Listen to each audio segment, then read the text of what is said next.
invite him to address the Assembly.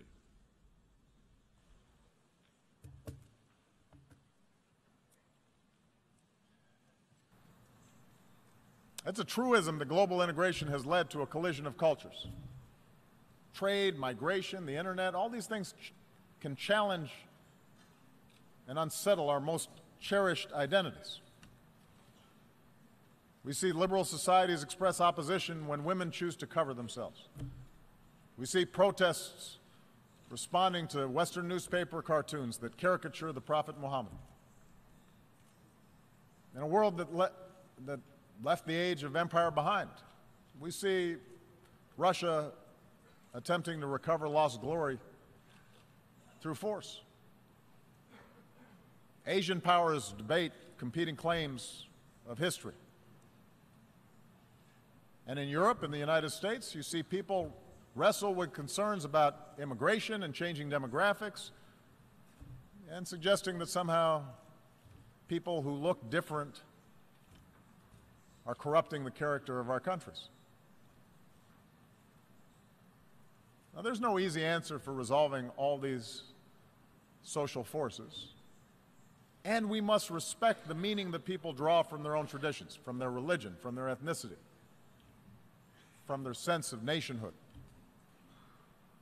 But I do not believe progress is possible if our desire to preserve our identities gives way to an impulse to dehumanize or dominate another group.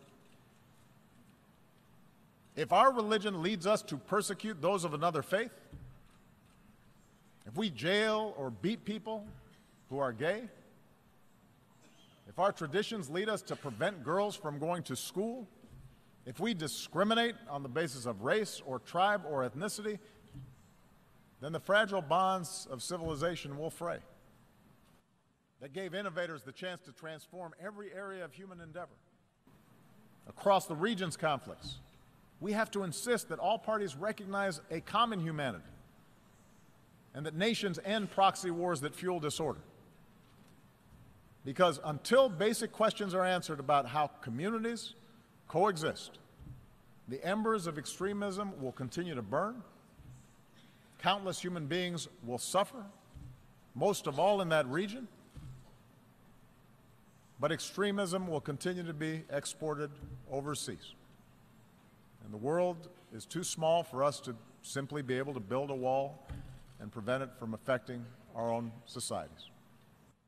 For us to be able to resort to those, and surely Israelis and Palestinians will be better off if Palestinians reject incitement and recognize the legitimacy of Israel, but Israel recognizes that it cannot permanently occupy and settle Palestinian land to work with other nations. On the other hand, if Russia continues to interfere in the affairs of its neighbors, it may be popular at home, it may fuel nationalist fervor for a time, but over time it is also going to diminish its stature and make its borders less secure. In the South China Sea, a peaceful resolution of disputes offered by law will mean far greater stability than the militarization of a few rocks and reefs. We are all stakeholders in this international system, and it calls upon all of us to invest in the success of institutions to which we belong. It began with a promise of freedom that applied only to. We have to imagine what it would be like for our family, for our children, if the unspeakable happened to us. And we should all understand that ultimately our world will be more secure if we are prepared to help those in need and the nations who are carrying the largest burden with respect to accommodating these refugees.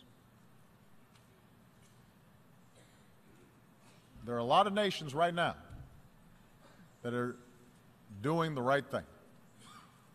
But many nations, particularly those blessed with wealth and the benefits of geography, that can do more to offer a hand.